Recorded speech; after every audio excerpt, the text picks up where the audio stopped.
Bismillahirrahmanirrahim. Assalamualaikum warahmatullahi wabarakatuh.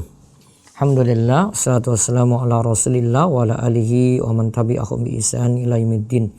Allahumma inna nas'aluka ilman nafi'a wa rizqan thayyiba wa amalan mutaqabbala.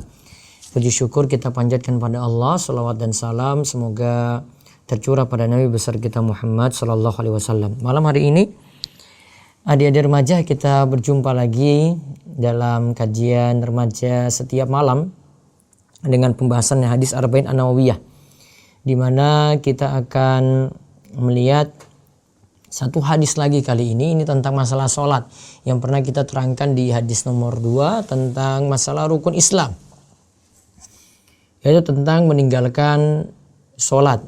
Kan rukun Islam kita sudah bahas, ada disebutkan antasyhada alla ilaha illallah wa anna muhammadar rasulullah wa tuqimas shalah wa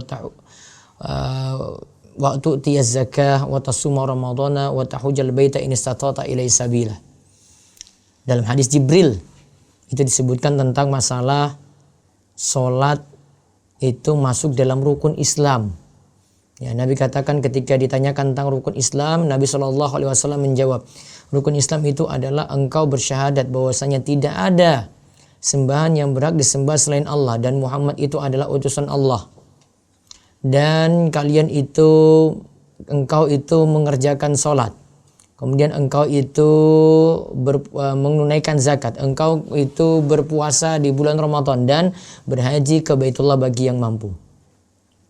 Para pemirsa sekalian dan yang mendengar lewat radio Darus Sholihin dan medsos yang lainnya, mudah-mudahan Allah senantiasa menjaga kita dalam kebaikan. Nah, terutama adik-adik remaja yang malam ini di depan TV, di depan gawainya lagi mendengar ini perkara penting. Kalau ditinggalkan masalah ini benar-benar bahaya. Dan ini juga sudah kita jelaskan selain di hadis kedua, kemarin ada di hadis ketiga. Waktu itu dibahas tentang rukun Islam yang judulnya sholat masih bolong-bolong. Nah, kali ini ada penegasan lagi dari hadis Ibnu Umar radhiyallahu anhuma, bahwasanya Rasulullah sallallahu alaihi wasallam bersabda, "Umirtu an uqatilan nasa hatta yashhadu an la ilaha illallah wa anna Muhammadar Rasulullah wa yuqimus salata wa yu'tuz zakata fa idza fa'alu dzalika asamu minni dima'ahum wa amwalahum illa bihaqqil Islam wa hisabuhum 'ala Allah taala." Rawahul Bukhari wa Muslim. Dari Ibnu Umar radhiyallahu anhuma bahwa Rasulullah sallallahu alaihi wasallam bersabda, aku diperintah untuk memerangi an-nasa, manusia. Sini umum ya. Manusia siapapun ini berarti. Sampai mereka mau mengucapkan atau mau bersaksi bahwasanya tidak ada sembahan yang berhak disembah selain Allah. Dan bersaksi bahwasanya Muhammad adalah utusan Allah. Wa yuqimus sholata, lalu mendirikan salat. Wa yutuz zakata, lalu menunaikan zakat. Fa idza fa'alu dzalik, jika mereka telah melakukan hal itu. Apa tadi telah melakukan apa? Syahadat, tadi 2 kalimat syahadat ya. Kemudian mendirikan salat yang kedua ya. Yang ketiga bayar zakat. Jika mereka telah melakukan hal itu, asamu minni, telah aman, telah terpelihara, telah terjaga dima'ahum, darah mereka, berarti mereka tidak boleh dibunuh. Wa amwalahum, harta mereka, berarti harta mereka tidak boleh dirampas. Illa bil haqqil Islam, kecuali dengan hak Islam. Dia bisa jadi dibunuh karena melakukan pelanggaran. Dia bunuh orang, dibalas dengan bunuh. Atau kaitannya dengan harta. Ya, hartanya bisa diambil dengan paksa ketika dia terlilit utang dan masih ada aset-aset yang masih bisa dijual untuk melunasi utang tadi. Itu namanya illa bihaqqil Islam. Wa hisabuhum dan hisab mereka Allah Ta'ala. Nanti diserahkan kepada Allah Ta'ala. Hadis ini diriwayatkan oleh Imam Bukhari dan Muslim. Ada remaja di rumah yang lagi menyaksikan ini. Coba perhatikan baik-baik. 3 hal sebenarnya, cuma 3 hal di sini yang dikatakan tadi ya, syahadat, sholat, zakat. Yang tidak disebut di sini puasa, karena puasa pensyariatannya setelah 3 hal ini. Haji juga belakangan. Jika mereka telah melaksanakan itu, berarti syahadatnya benar, ya, kemudian sholatnya benar, sholatnya dia jaga, zakat dia tunaikan, maka konsekuensinya tadi apa? Maka tidak boleh ada yang mengambil hartanya dan juga darahnya. Ya, tidak ada yang boleh mengambil darahnya dan juga hartanya.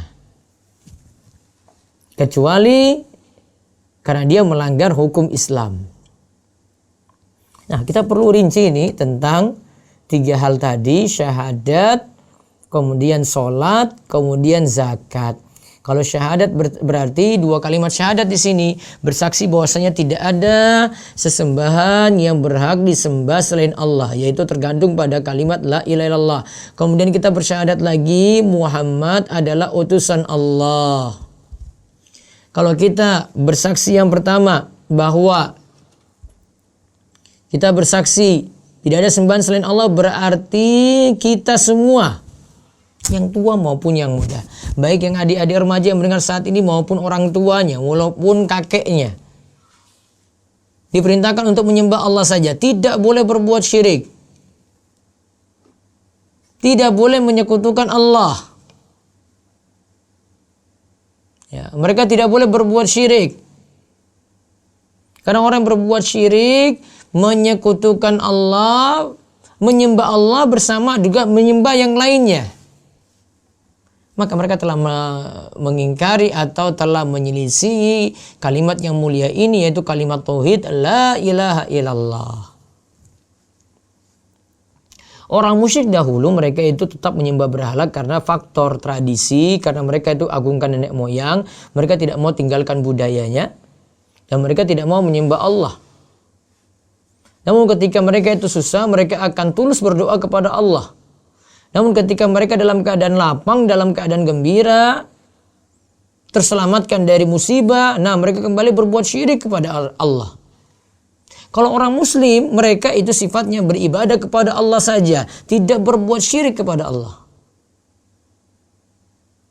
Itu yang sekali lagi terkandung pada kalimat tauhid la ilaha illallah. Seorang muslim harus mengakui hal ini. Maka seorang muslim itu tidak melakukan syirik kecil maupun syirik besar. Syirik besar tidak boleh, apalagi syirik kecil.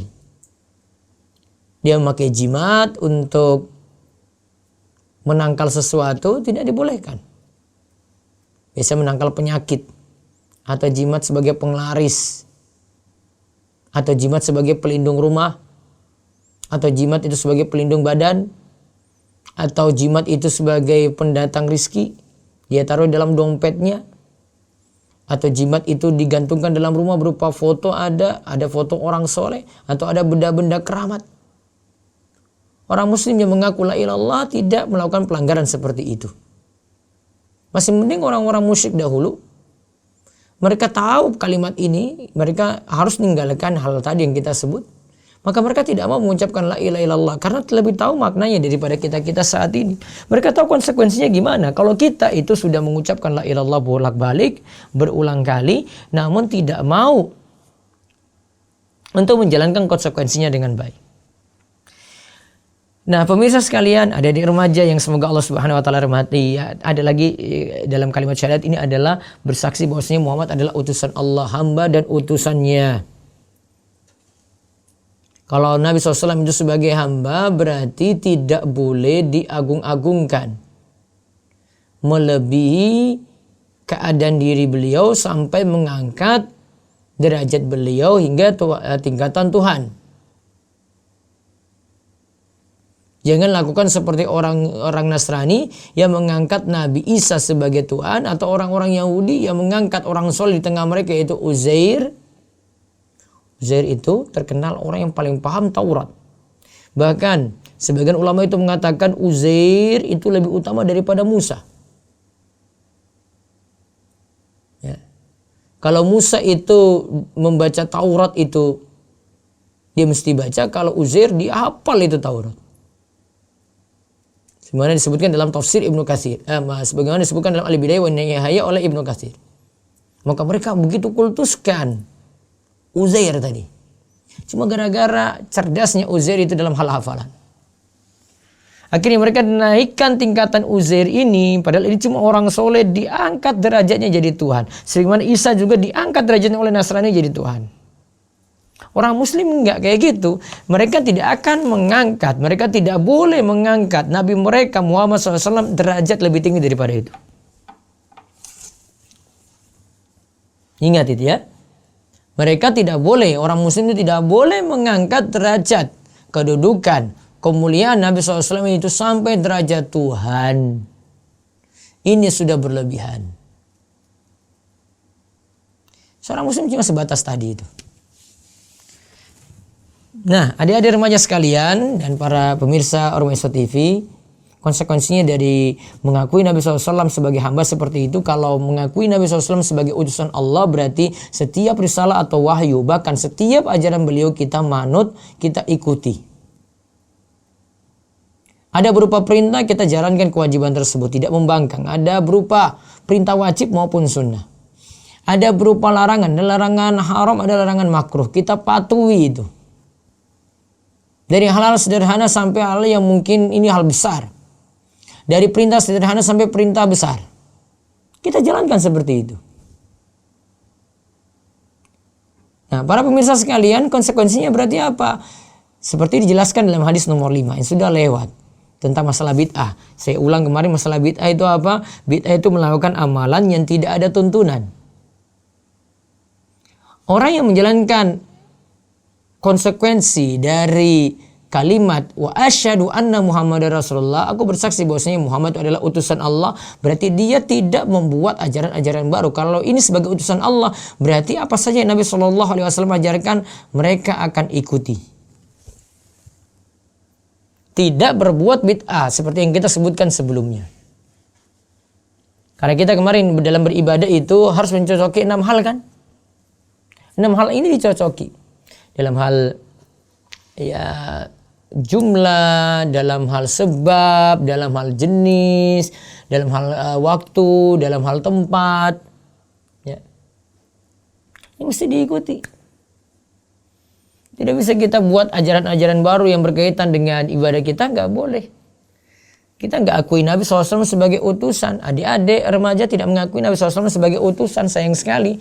Dan setiap ibadah yang dilakukan tanpa dasar, tanpa dalil, walaupun seorang itu menganggapnya itu baik, niatannya itu baik, maka amalan itu tidak akan diterima.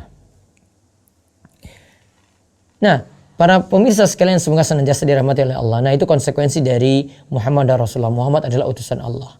Lalu di sini disebutkan juga supaya darah dan hartanya itu aman,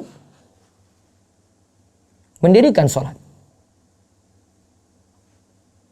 Di sini bukan disebutkan wa yaf'alu as-salata, namun disebut wa yuqimus salata. Mereka menegakkan salat. Syekh As-Sa'di rahimahullah dalam kitab tafsirnya menjelaskan kalimat iqamis shalah, menegakkan salat, itu maknanya lebih dalam dibandingkan dengan fi'lus shalah, mengerjakan salat. Kalau mengerjakan sholat, kita cuma kerjakan saja, mau sholatnya banter, cepat, ataupun sholatnya itu lambat, itu dikatakan mengerjakan. Namun orang Muslim yang lakukan adalah, yang dilakukan oleh orang Muslim itu adalah, mereka ketika itu penuhi rukun, penuhi syarat, penuhi sunnah-sunnahnya, lebih khusyuk, lebih tumaknina dalam sholat. Jadi sholatnya itu jadi lebih bermakna. Itu namanya mendirikan sholat di sini. Jadi sholat itu ada syarat-syarat yang mesti penuhi sebelum dia sholat. Ada rukun-rukun yang dia nanti kerjakan dalam sholat. Ada penyempurna itu sunnah-sunnah. Ada pembatal-pembatal yang mesti dia jauhi. Juga dalam sholat dia mesti khusyuk di situ. Tidak bisa pikirannya konsen kemana-mana, nggak bisa. Itu sudah jadi konsekuensi. Itu namanya ya tadi ya, menegakkan sholat. Nah yang masuk dalam bahasan kita, gimana kalau meninggalkan sholat? Nah para ulama di sini berbeda pendapat dari sisi apakah orang yang meninggalkan sholat itu kafir ataukah tidak. Kita dapat bagi menjadi 3 rincian dalam hal ini. Yang pertama, kalau mengingkari kewajiban sholat maka dihukumi kafir. Kami ulang ya, kalau mengingkari kewajiban sholat maka dihukumi kafir. Namun kalau yang kedua, dia tetap sholat, yakini sholat itu wajib, namun meninggalkannya malas-malasan. Nah ini terdapat perselisihan pendapat di antara para ulama. Ada sebagian ulama itu menganggap itu tidak kafir, mayoritas ulama itu menganggap tidak kafir, ya. Dia masih muslim, namun yang jelas yang dia lakukan itu dosa besar. Ada sebagian ulama yang mengkafirkan orang yang meninggalkan sholat seperti ini karena malas-malasan. Walaupun cuma 1 sholat saja.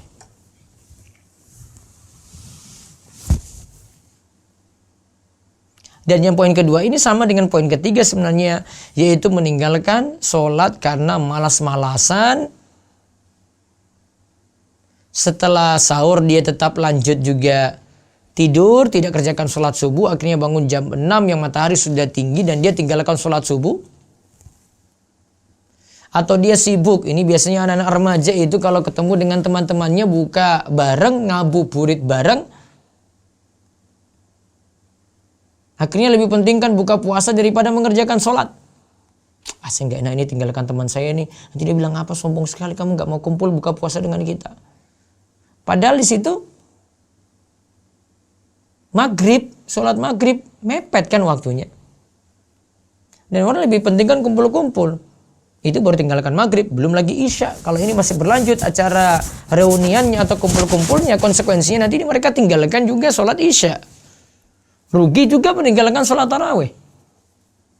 Cuma karena tidak enak pada teman, takut diomongin teman, takut dibilang sombong, dan seterusnya. Akhirnya meninggalkan sholat seperti itu. Yang jelas kesimpulannya, sebagaimana kata Imam Ibnul Qayyim dalam bukunya As-Shalah wa Hukmu Tarikiyah, tentang perkara sholat dan hukum meninggalkan sholat. Ibnul Qayyim katakan apa? Seluruh ulama sepakat meninggalkan sholat itu termasuk dosa besar. Bahkan dosanya lebih parah daripada berzina. Dosa meninggalkan sholat lebih parah daripada membunuh. Dosa meninggalkan sholat lebih parah daripada minum-minuman keras. Dan model bentuk dari dosa besar lainnya. Coba lihat konsekuensinya begitu berat sekali. Yaitu dosa besar. Adapun tadi tentang kafirnya para ulama beda pendapat. Kalau mau melihat dari pendapat sahabat sih, seperti apa yang dikatakan oleh Umar bin Khattab. Coba lihat baik-baik. Umar itu katakan, ketika ini detik-detik beliau akan meninggal dunia, beliau tidak jadi sholat subuh di masjid, lalu suruh jamaah untuk melaksanakan sholat subuh dengan imam yang lainnya. Kemudian setelah rampung sholat, mereka tahu Umar itu dalam keadaan kritis. Kemudian ketika ketemu Umar tanyakan, kalian sudah sholat apa belum? Mereka jawab, sudah wahai Umar. Kemudian Umar itu katakan ketika itu, la hadza fil Islam liman tarakas shalah. Tidak ada bagian dari Islam bagi orang yang meninggalkan sholat. Dan ini jadikan dalil juga oleh para ulama. Umar ketika itu tidak ditegur sahabat lainnya. Dia diam saja, sahabat lainnya diam. Seandainya pernyataan Umar itu keliru, mereka akan tegur Umar. Umar, kok kamu bilang orang ini tidak ada bagian dalam Islam gara-gara meninggalkan sholat? Intinya begitu bahaya. Terutama tadi ya, saya ingatkan yang generasi muda, para remaja, please banget untuk jaga sholatnya. Walaupun kita mungkin jadi terasing dalam kelas. Walaupun kita jadi terasing ketika kumpul-kumpul dengan teman-teman. Walaupun kita dianggap aneh karena mau sholat terus. Kita dianggap aneh atau terasing tadi kan dalam kebaikan.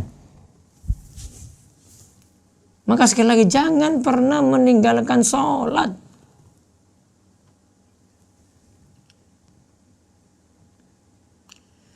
Pemirsa sekalian yang semoga senantiasa dirahmati Allah. Terus disebutkan lagi wa yu'tuz zakah. Lalu menunaikan zakat. Adik-adik remaja untuk mengambil zakat ini memang sulit kalau kita belum alami ya. Apalagi adik-adik itu masih remaja. Yang penting tahu saja kalau dalam Islam itu ada syariat zakat. Kita dituntut bayar zakat. Dan zakat ini bukan hanya zakat fitrah yang kita bayarkan di akhir bulan Ramadan, namun juga mencakup zakat mal. Zakat mal itu zakat dari harta kita. Kita punya emas nanti dizakati kalau sudah mencapai nisab, punya perak juga demikian, punya tabungan atau simpanan juga demikian, punya tanaman juga demikian kena zakat, punya hewan ternak juga kena zakat, ada lagi barang tambang dan rikas juga kena zakat. Termasuk yang sama dengan emas, perak atau atau tabungan tadi adalah ada barang dagangan. Nah, itu ada ketentuannya. Harus memenuhi nisab dulu, sudah tercapai nisab baru dikeluarkan zakatnya. Ingat ya, sudah tercapai nisab.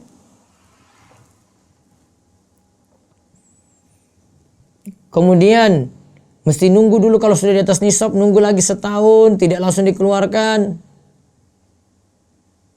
Maka kurang tepat kalau ada yang tahu mungkin ada orang tua kita itu bayar zakatnya dengan zakat profesi. Dia keluarkan setiap bulan 2,5% dari gajinya 10 juta dia keluarkan ya 2,5%-nya. Dari satu sisi kita pandang padahal ada simpanan-simpanan yang lainnya. Ada orang punya harta simpanan 100 juta. Gajinya cuma 5 juta saja. Kalau kita keluarkan 2,5% dari 5 juta dan itu setiap tahun setiap bulan seperti itu, tetap masih dianggap kurang karena ada zakat dari tabungan dia tidak keluarkan. Ya, dia tidak keluarkan di situ. Maka zakat profesi kadang tidak memperhatikan simpanan, padahal simpanan ini lebih banyak. Sekali lagi ada orang punya gaji 10 juta, dia bisa jadi punya simpanan 100 juta dari penghasilan yang lainnya lagi, bukan hanya dari situ saja. Atau ada pemberian atau mungkin ada waris. Intinya penentuan zakat tadi hartanya tertentu, seorang yang kena juga itu ada syaratnya. Kemudian itu di luar dari kebutuhan pokok dimiliki sempurna. Dan hartanya itu harta berkembang. Kalau rumah pribadi, motor pribadi, ya, mobil pribadi, perabotan rumah tangga dipakai juga cuma di rumah saja, maka tidak ada konsekuensi bayar zakat. Ya, di situ tidak ada konsekuensi untuk bayar zakat. Karena cuma dipakai seperti itu, tidak memenuhi syarat untuk menunaikan zakat tadi. Jadi yang dimasukkan dengan zakat di sini tadi seperti disebutkan ada syarat-syarat tertentu.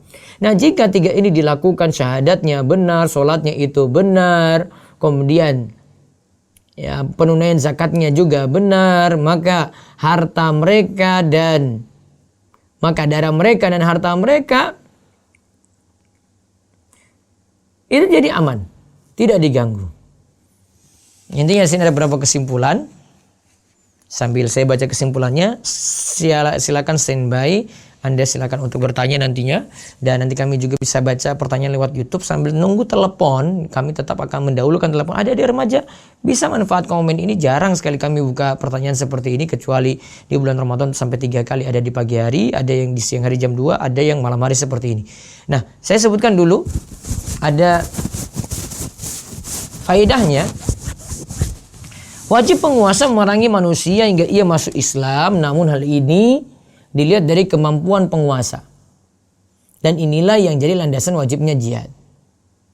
Yang kedua, wajib mengucapkan 2 kalimat syahadat, ya seperti dalam hadis ini ya, mendirikan sholat, tadi saya sudah sebutkan maksud dari mendirikan, kemudian menunaikan zakat. Siapa yang menjalankannya berarti ia menjaga harta dan hartanya.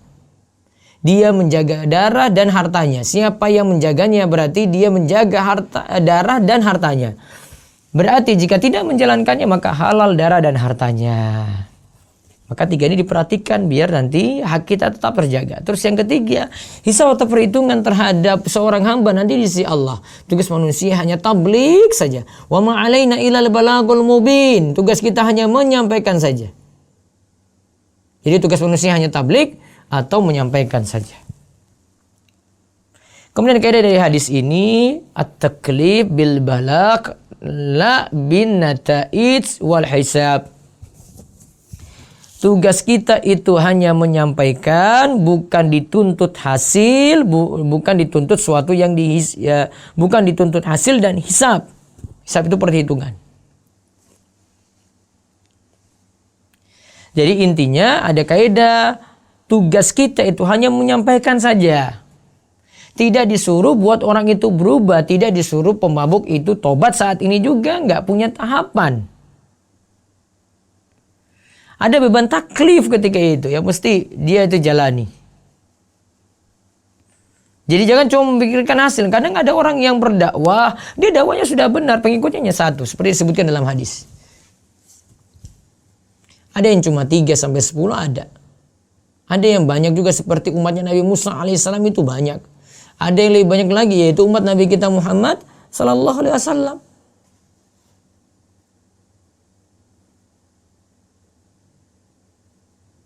Jadi kesimpulannya, tugas kita itu hanya menyampaikan. Wallahu a'lam bishawab. Mudah-mudahan terkait dengan masalah sholat, adik-adik remaja bisa rutin menjaganya, tetap istiqomah. Ya, kalau itu lagi di rumah, maka jagalah sholat baik-baik bersama keluarga. Jangan lagi sampai sholatnya bolong-bolong. Ingat ancaman Nabi. Walaupun saya tidak hukumi kafir di sini, namun ingat ancaman Nabi. Nabi SAW itu katakan ya tentang bahayanya orang itu meninggalkan sholat. Wallahu a'lam, kita cukupkan. Monggo jika ada yang mau bertanya kami persilahkan. Baik, saya baca beberapa pertanyaan di sini di YouTube. Ada yang mau telepon nanti bisa langsung. Kalau nanti saya diberitahu. Baik. Saat yang dimaksudkan malam dalam Lailatul Qadar itu rentang waktunya bagaimana? Rentang waktunya itu dari hatta matla'il fajar. Kalau malam itu sudah kita ketahui dari tenggelamnya matahari sampai terbit fajar subuh. Ya, terbit fajar subuh ya, bukan terbit matahari. Bagaimana caranya agar saat sholat kita fokus dan tidak memikirkan hal duniawi, Ustaz? Kiatnya panjang sekali, banyak.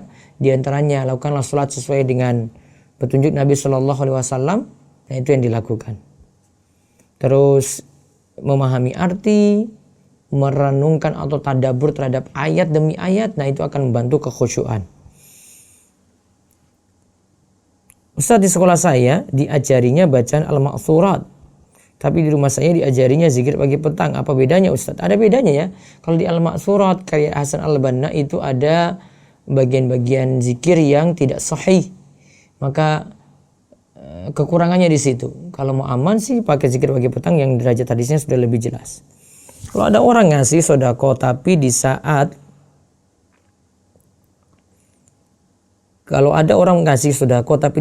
peringatan 1000 hari kematian, bolehkah dimanfaatkan? Kalau memang dia diberi, saran saya tidak diterima, lebih aman.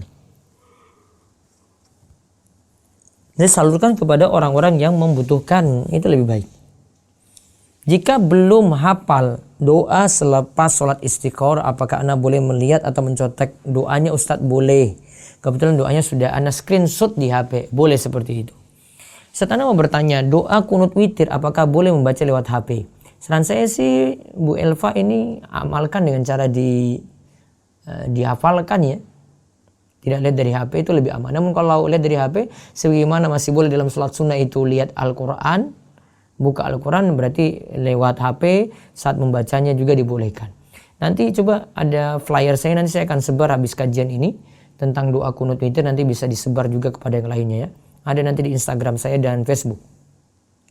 Dan apakah orang yang melakukan bid'ah itu meskipun sholat, apakah sholatnya diterima? Diterima karena bid'ah amalannya sendiri, tidak berkaitan dengan sholat yang dilaksanakan, kecuali sholat ini ada amalan bid'ah yang dilakukan, namun dirinci lagi, ada amalan bid'ah yang punya pengaruh pada sholat, ada yang tidak punya pengaruh dalam sholat.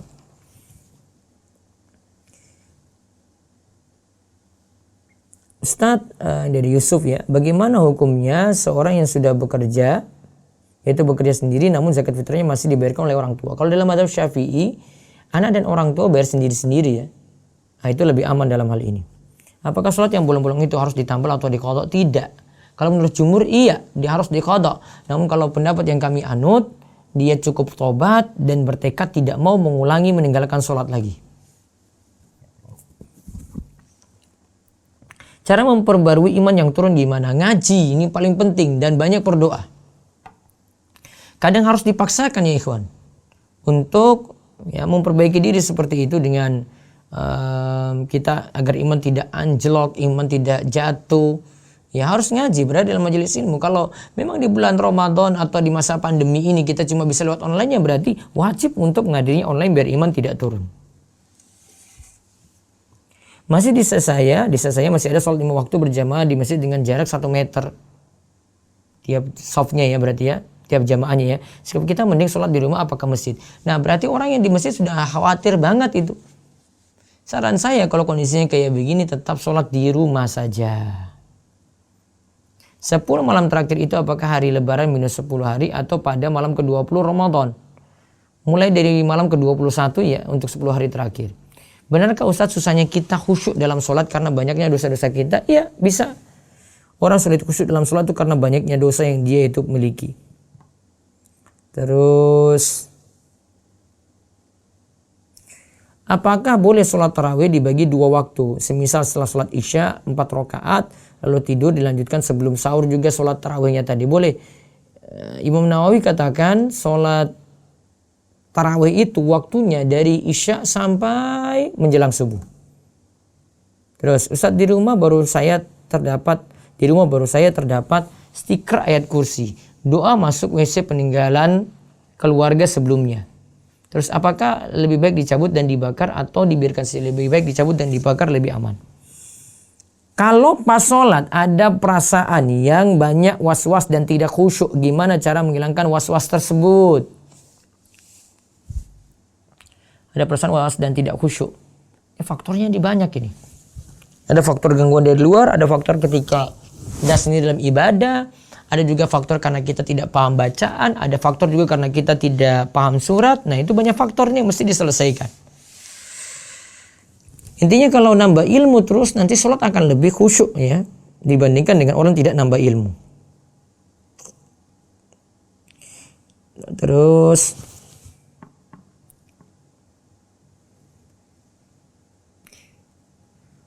ketika ujian SMA dulu sempat menyontek dan seterusnya, apakah ijazahnya itu boleh digunakan untuk melanjutkan studi sekolah lagi Ustadz? Kalau lihat di situ sampai nilainya berubah gara-gara menyontek di sini, nah itu yang nanti perlu diluruskan karena ini kekeliruan. Wallahu a'lam.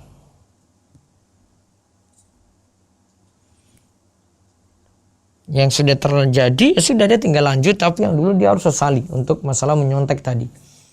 Di rumah saya ada buku yang berisi wirid-wirid bulanan dan wirid-wirid setiap harinya di bulan Ramadan milik orang tua. Apakah lebih baik dibakar atau dengan cara lain? Simpan saja.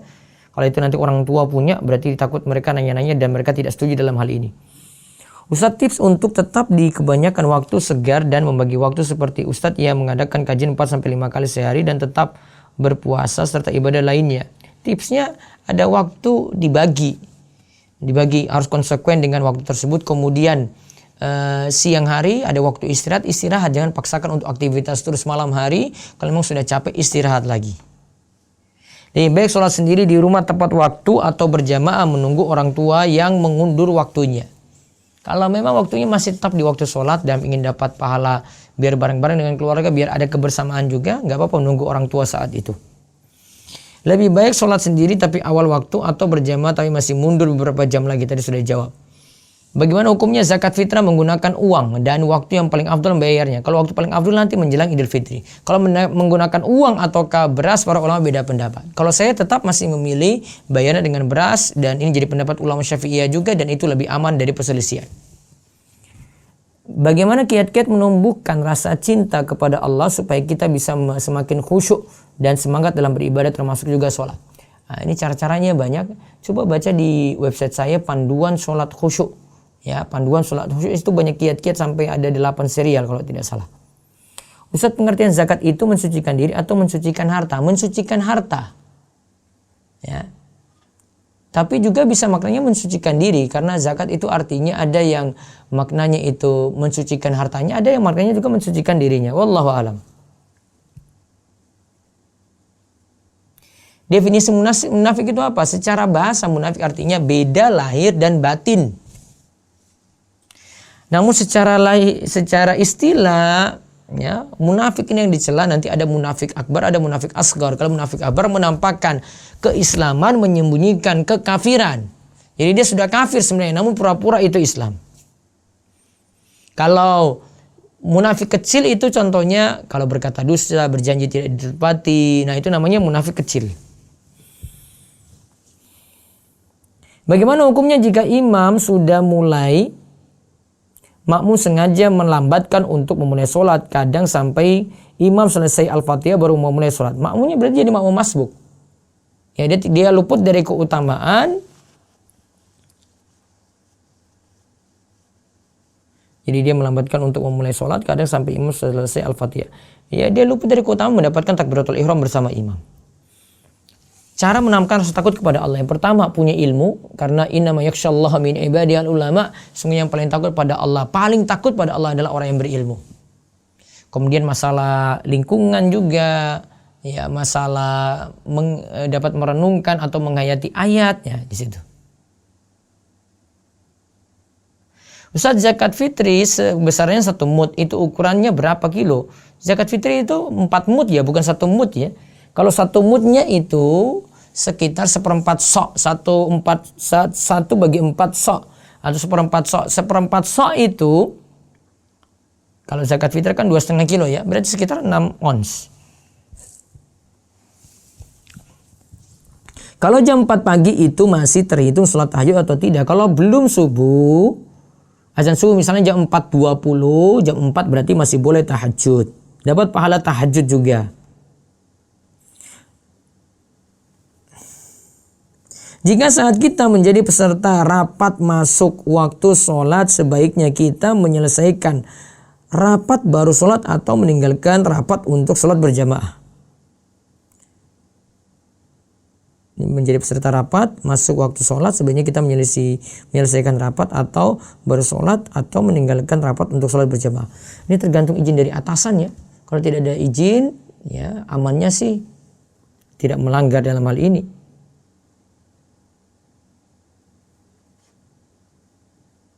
Artinya ya tetap rapat, nanti dia kerjakan sholat berjamaah itu bareng ya jamaah-jamaah yang telat tadi yang belum mengerjakan sholat. Bagaimana agar kita tetap istiqomah di jalan sunnah meski mendapatkan pertentangan dari orang tua? Mesti ngatur strategi. Pernah saya sebutkan harus ikhlas ketika berdakwah, dengan ilmu dimatangkan lagi. Mungkin kita karena kurang ilmu sikapnya jadi salah. Ya. Kemudian dengan hikmah ketika menyampaikan, hikmah dan sabar. Ya, kemudian terakhir itu memperhatikan orang yang didakwahi. Ustadz, apakah sholat rawatib bisa diqadha? Terkadang saat sholat di masjid tidak dapat rawatibnya, nanti bisa diqadha nanti pada sholat, nggak masalah. Baik, ada telepon? Nggak bisa. Nanti yang mau telepon bisa lihat itu nomor yang 0812 281 85131 ya. Masih kami buka kesempatan. 0812 281 85131. Masih tempat anak udah ada peringatan dari pemerintah tentang COVID-19 supaya sementara tidak ada di masjid. Tapi masih ada yang berjamaah pula. Anak bingung ke masjid atau di rumah. Di rumah saja.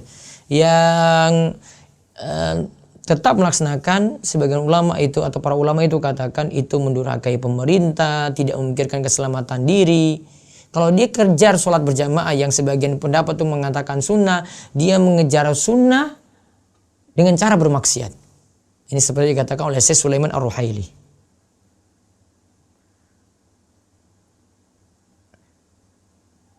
Mengaminkan imam. Ya, Assalamualaikum. Assalamualaikum. Waalaikumsalam. Ustaz, izin bertanya. Dengan siapa di mana? Saya Indri di Pekalongan. Ya silakan Bu Indri. Iya. Untuk zakat fitrah, apakah pelaksanaannya harus diakatkan sendiri? Maksudnya, bagaimana jika kepala keluarga atau suami tidak berada di tempat? Kan bisa ada uang dari suami juga kan? Iya. Berarti nggak apa-apa ya Ustaz, hanya melalui pengurus masjid begitu, tidak perlu saya ke masjid atau bagaimana Ustaz? Iya, tidak perlu ke masjid. Bahkan mungkin sekarang strateginya di masa pandemi kayak begini, pengurus masjid yang harus ambil dari rumah ke rumah kayaknya biar tidak terjadi penumpukan massa di masjid. Oh iya. Kalau untuk yang diberikannya lebih baik uang atau beras, sama seperti yang saya konsumsi setiap hari? Ibu mau kasih beras, beras tidak mesti yang dikonsumsi tiap hari, pokoknya beras. Mau kasih konsumsi tiap hari juga dibolehkan. Kemudian Tidak wajib kalau ya, Ustaz? Tidak iya, harus beras yang kalau saya mau kasih konsumsi dengan setiap hari? uang, sebagian pendapat masih bolehkan dengan uang. Namun kalau saya tetap memilih beras. Apakah tidak apa-apa jika berasnya berbeda Ustaz? Nggak apa-apa. Oke, ya. Ya, terima kasih Ustaz. Ji, Jazakallah khairan. waalaikum.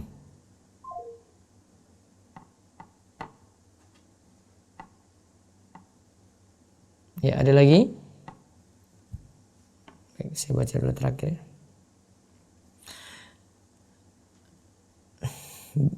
Bagaimana hukumnya mengaminkan iman yang bacaan sholatnya itu tidak fasih Ustadz? Sedangkan saya khawatir apa yang dilafazkan imam itu sudah berubah arti dan berubah maknanya. Ya tidak hanya mengaminkan, sini tidak boleh sholat di belakangnya juga tidak boleh. Yang penting di sini masalah cuma benar Al-Fatihah atau tidak. Coba lihat dia bisa benar Al-Fatihah, kalau tidak, kalau benar diaminkan. Assalamualaikum. Assalamualaikum. Waalaikumsalam. Ya, dengan Pak siapa di mana? Dengan Bapak Oka di Serpong. Ya, silakan Pak Oka. Apa Ustaz, ingin bertanya? Ya. Gini Ustaz, belakangan ini bahkan udah beberapa tahun ini semangat ngikutin kajian Ustaz. Iya. Yang ingin Anda tanyakan Ustaz, Anda kan kondisinya sekarang sudah menikah, Alhamdulillah. Usia sudah sekitar 28 tahun, Anda tidak mempunyai hafalan Al-Quran. Kemudian Ustaz, Anda minta nasihatnya Ustaz, bagaimana agar belajar Anda menuntut ilmu ini bagus Ustaz. Karena ada beberapa Anda dengar bahwa belajar yang baik itu harus mempelajari kitab, terus dari akidah dulu, misalnya dari kitab tauhid, nah itu mesti dihafal. Nah itu dari Ustaz yang baik itu belajarnya bagaimana Ustaz? Sedangkan anak Al-Quran tidak ada hafalan, bahasa Arab juga anak tidak bisa. Sebaiknya anak yang kondisinya bekerja sebagai pegawai negeri yang dari pagi sampai jam 4 sore Ustaz. Nah itu seperti apa Ustaz biar ilmu anak itu lebih mantap lagi Ustaz? Mungkin anak mohon nasihatnya Ustaz. Yang jelas pelajari yang penting dulu ya, akidah dulu mantapkan sambil belajar Al-Quran. Al-Qurannya dari yang penting bisa baca dulu. Gak mesti bisa baca kitab atau ngomong bahasa Arab, enggak. Yang penting bacaan yang sehari-hari itu benar. Kemudian jalankan ibadah, berarti konsekuensinya pelajari fikih ibadah dengan benar juga. Seperti itu. Berarti kalau Anda pernah membaca kitab Ustaz, apa Ustaz? Anda baca kitab bahwa ulama dulu menyarankan bahwa sebelum mempelajari kitab-kitab itu lebih baik menghafal Al-Quran dulu, mempelajari tentang ilmu waris. Gimana Ustaz? Yang lebih penting dulu ibadah keseharian, sholat diperbaiki, sifat sholat Nabi dipelajari gitu, itu lebih penting.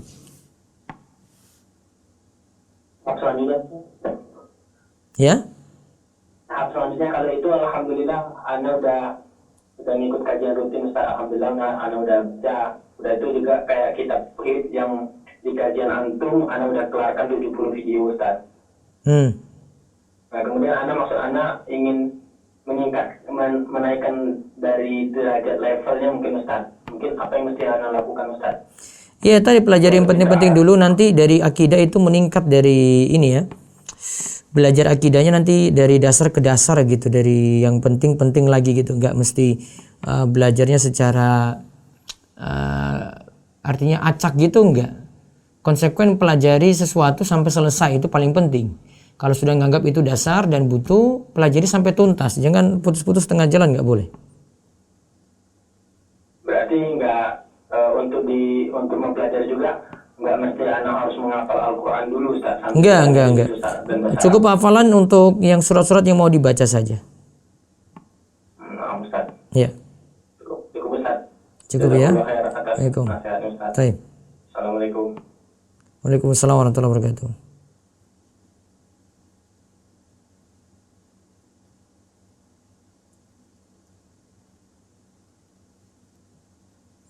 Baik.